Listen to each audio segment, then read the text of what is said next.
노태우 대통령 이야기. 격동의 현대사 한복판, 총칼의 시대에서 투표의 시대로 넘어가는 전환점에 선 인물이 있습니다. 군인으로 시작해 대통령이 되었고 권위주의의 그림자 속에서 출발했지만 직선제로 선출된 첫 여당 대통령으로 기록된 사람. 오늘 우리는 대한민국 제13대 대통령 노태우의 삶을 이야기로 따라가 보려 합니다. 빛과 그림자, 공과 과, 그 모든 것을 함께 바라보며 한 시대의 의미를 되짚어 보겠습니다. 대구 소년 군인의 길을 택하다. 1932년 경상북도 대구에서 태어난 소년. 가난한 환경 속에서도 그는 학업에 성실했고 국가와 군에 대한 충성심을 배우며 성장했습니다. 한국전쟁의 상처가 남아있던 시절 그는 육군사관학교에 입학하며 군인의 길을 선택합니다.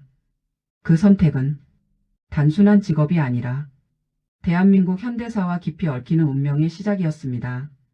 군 내부의 핵심 인물로 19만 6,070년대 군은 정치와 밀접했습니다. 그는 동기였던 전두환과 함께 군내 사조직 하나회의 핵심으로 활동합니다. 1979년 1212 군사반란, 1980년 517 확대 조치. 대한민국 민주주의의 아픈 기억 속에 그의 이름도 함께 기록됩니다. 이 시기는 훗날 그의 인생에서 가장 무거운 짐이 됩니다. 6월 항쟁 역사의 분기점. 1987년 전국을 뒤흔든 6월 민주항쟁. 직선제를 요구하는 국민의 함성은 더 이상 막을 수 없는 물결이었습니다.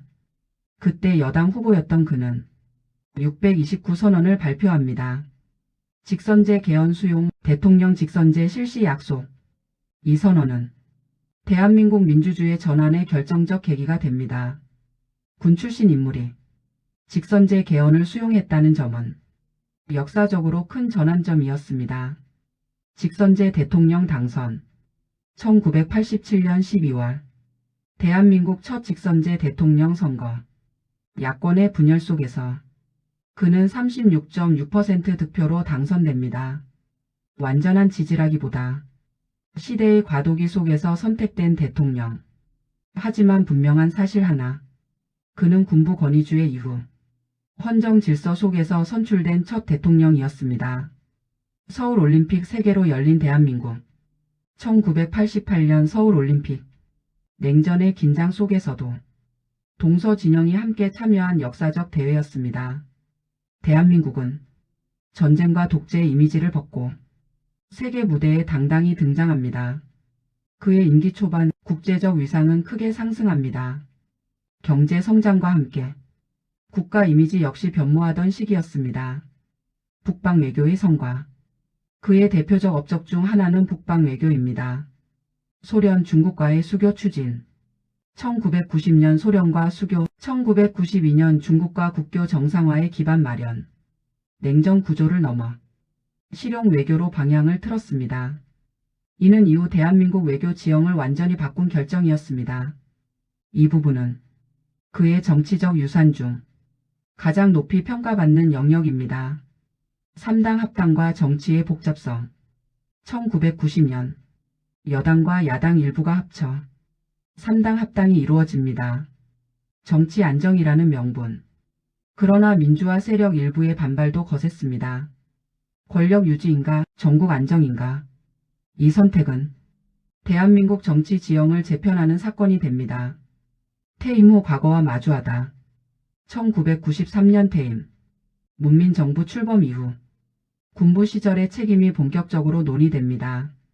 1995년 그는 군사반란 및 비자금 사건으로 기소됩니다. 징역형 선고. 대통령에서 수용자로 권력의 정점에서 법의 심판대까지 내려오는 과정은 대한민국 민주주의의 성숙의 상징적 장면이었습니다. 사면과 역사적 평가.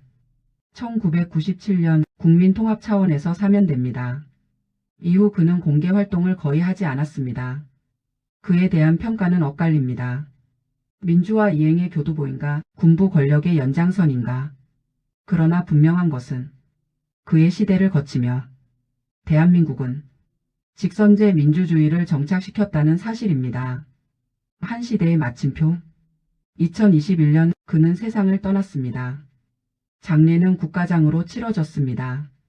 완전한 찬사도 완전한 부정도 아닌 복합적인 평가 속에서 한 시대가 막을 내렸습니다.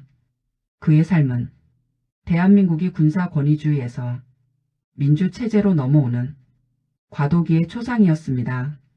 역사는 흑백이 아닙니다. 공과 과가 함께 기록됩니다. 우리는 인물을 통해 시대를 이해합니다. 그리고 시대를 이해하며 현재를 돌아봅니다. 노태우의 이야기는 한 사람의 인생이 아니라 대한민국 민주주의의 전환기의 기록입니다. 그 격동의 시간을 기억하는 일은 곧 우리의 미래를 지키는 일일지도 모릅니다. 오늘 이야기가 도움이 되셨다면 구독과 좋아요로 함께 해주세요. 대한민국의 역사 속 인물들을 균형 있게 깊이 있게 전해드리겠습니다.